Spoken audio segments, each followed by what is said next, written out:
So, I have schizoaffective disorder, which I consider to be the bastard child of schizophrenia and bipolar disorder because mine is the bipolar type, meaning that I have both schizophrenia and bipolar disorder in one disorder. Throughout my life, I have had a number of psychotic episodes, and for me, my psychotic episodes tend to last as long as it takes to get on medication. So until I have that medical intervention of getting medicated, I will just stay psychotic indefinitely. And because I've been in situations where people didn't know I have this disorder, I would go a really long time in psychosis. I think my longest episode was almost 2 years, and that's what I've heard from my mom. I honestly don't remember very clearly because of the nature of psychosis. I think I've had 4 episodes. 4.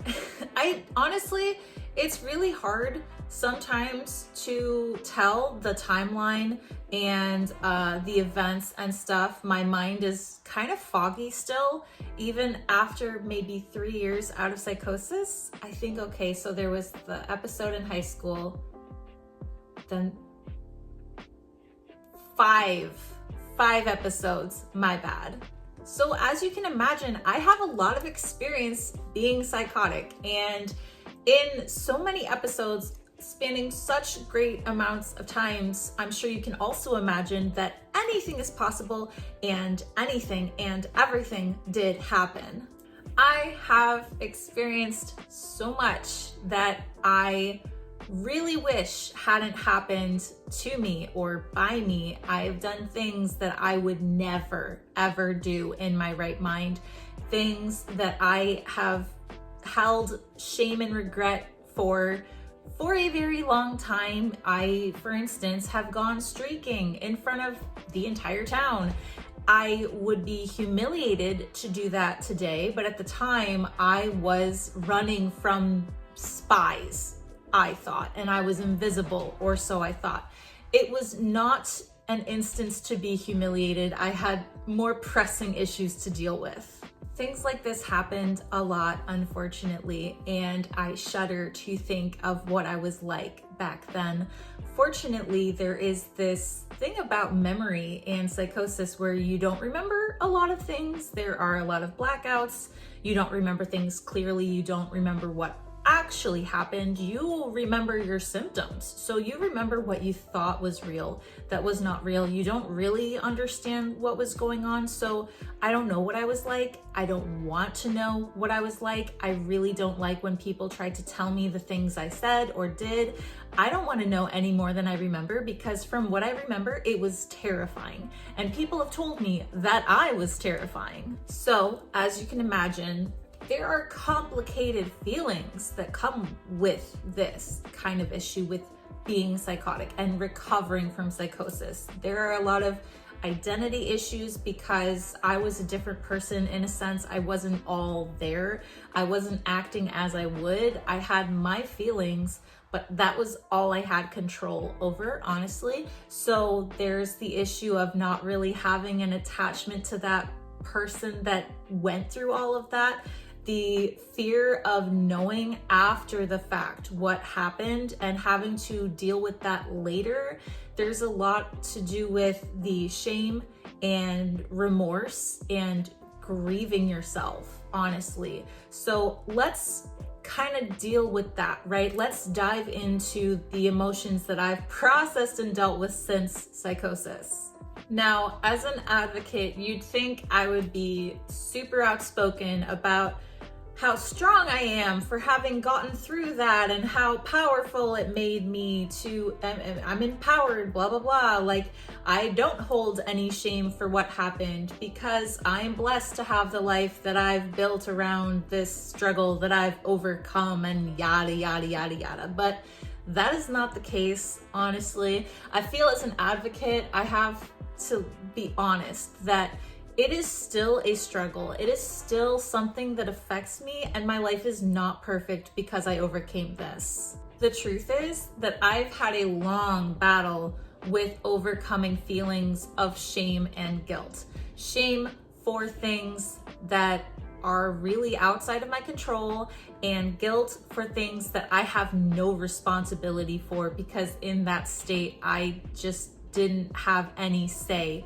in my life. I had no way of acting in my right mind. And yet I carry the feelings nonetheless. The first and biggest negative feeling to overcome in relation to my schizoaffective disorder was the denial. The denial that kept me going into further episodes because I could not accept that I had a psychotic disorder. I had been diagnosed with schizoaffective disorder after my second episode. The first episode, I actually could tell I was psychotic, but I had insight and was able to vocalize to the doctors, yes, I am hearing voices. And strangely enough, when you're able to tell them what's wrong, they don't believe you. So that ultimately didn't result in anything. Now, after the second episode, which was incredibly severe and resulted in the streaking, as I said, I could not accept it because I think it was the gravity of just how intense it had been. Now, psychosis is always scary, but the first episode was a walk in the park compared to the horrors I experienced in the second.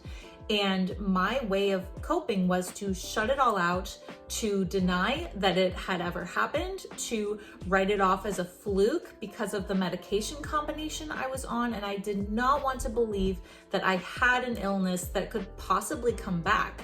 And as a result of refusing to accept the diagnosis and concede to myself that this was a possibility, I actually did have this self-fulfilling prophecy of going into further episodes. I would not take care of my mental health. I would not take my medication because of the denial, because of telling myself that I was fine and I didn't have this. And it took, I don't know, maybe 4 episodes before I finally accepted it.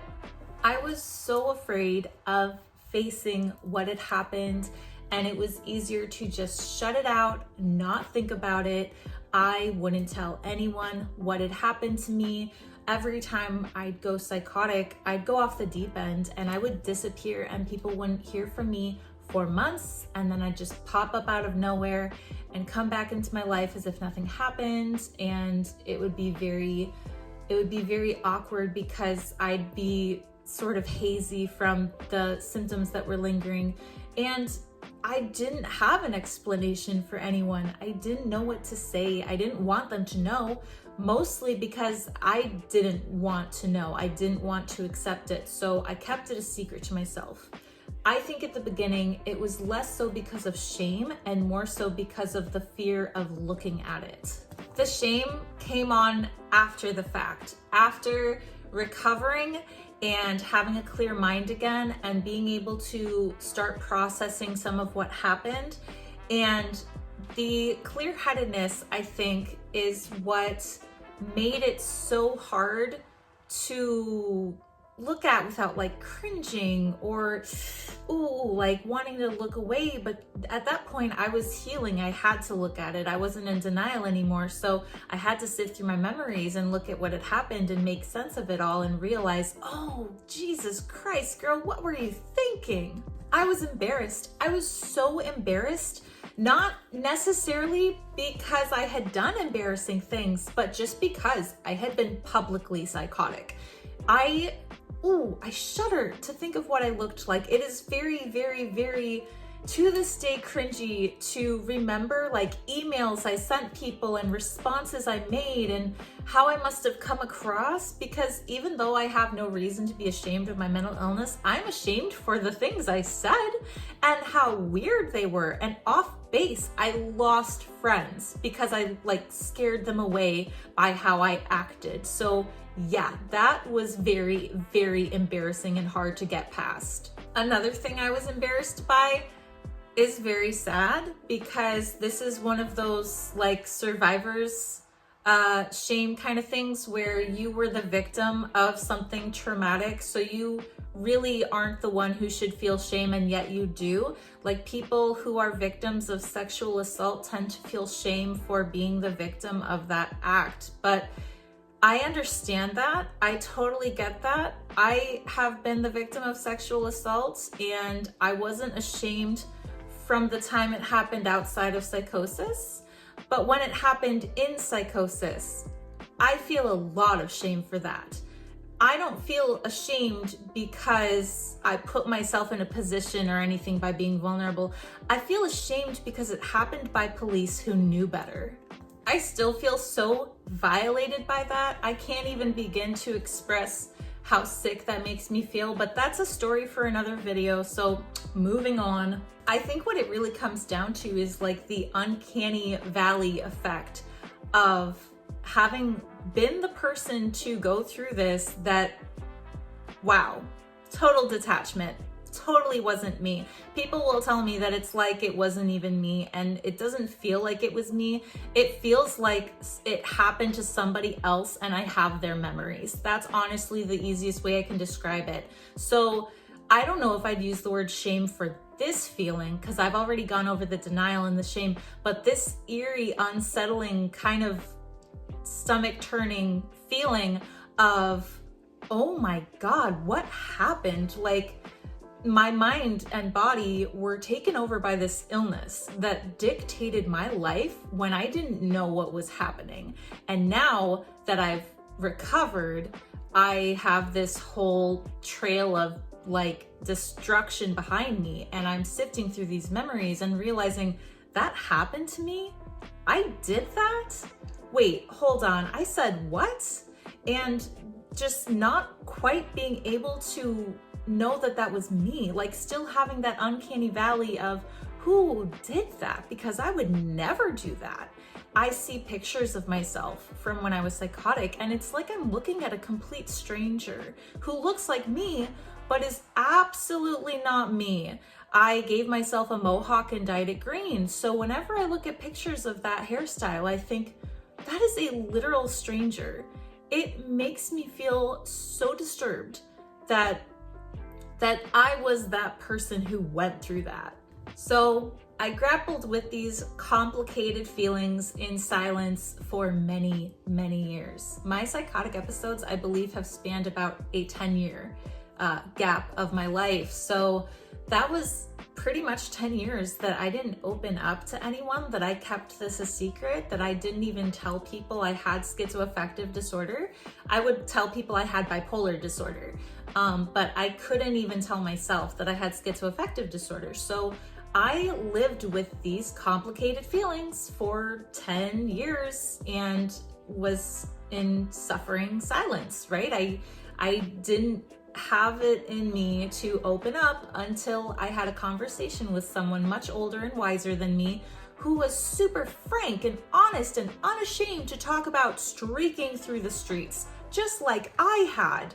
She was the first person I have ever met who also has schizoaffective disorder, not just schizophrenia, but schizoaffective disorder. So she knew both sides of the coin of the mood episodes and the psychotic episodes and the nasty devil baby that they make together.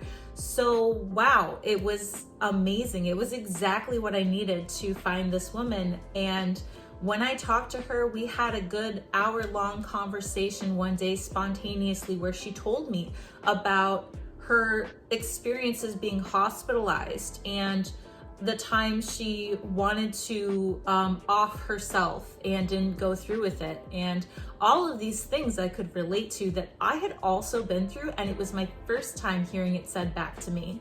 She opened up a door for me that I ran through. It wasn't necessarily like a bolt. I sort of jogged through that door and then ran into a faster speed, but essentially that was what got the ball rolling for me in actually being able to talk about this stuff, which has led me here to being incredibly public about it, talking about it on the internet every day.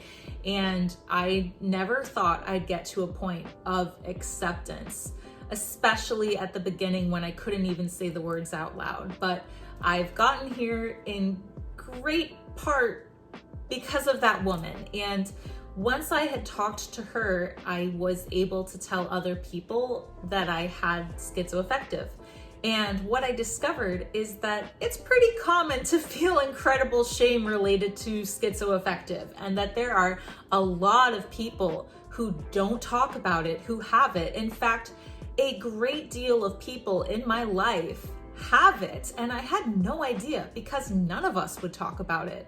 The more conversations I had with people, the more I was able to relate, and I was able to almost even be able to laugh about some of these things. And today I can laugh about things. I can turn my experiences into jokes because I can cope with it that way now, and I can make light of it because I have that detachment of not feeling the same feelings I did before, or feeling them to a lessened degree. And I have been able to do that by connecting with other people and finding this community, because until I got here, I was a shy little mouse who couldn't say a word, and now I just won't shut up. I think that connection goes a long way in healing, and healing goes a long way in letting go of the fear and denial and shame and that unsettling, weird, uncanny valley feeling.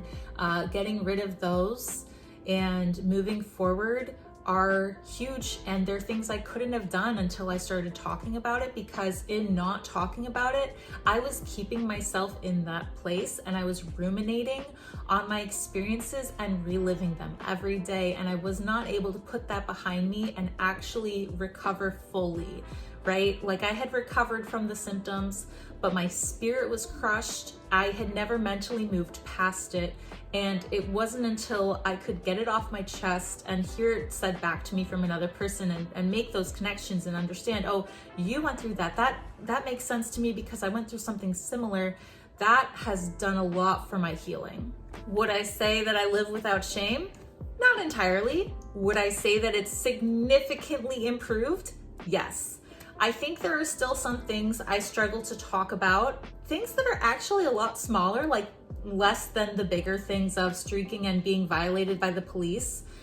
Some things are just very difficult to look at still. There's a lot less of them now. So things that I struggle to look at, I'm starting to look at more and more. So things that I couldn't look at a year ago, I can talk about now. Things that I hadn't been able to even say out loud, like my worst symptoms, I've been able to say in actual audible words, which was impossible for years. So there is a lot of progress being made, and I don't feel held back by the negative feelings anymore. I feel like I can still kind of accept that that's a part of me that may never go away, while being able to get past it enough to connect with other people and process it, which to me, group therapy, support groups, therapy, any way of talking back and forth with people has really been the way through to me. Maybe not for everyone, but for me.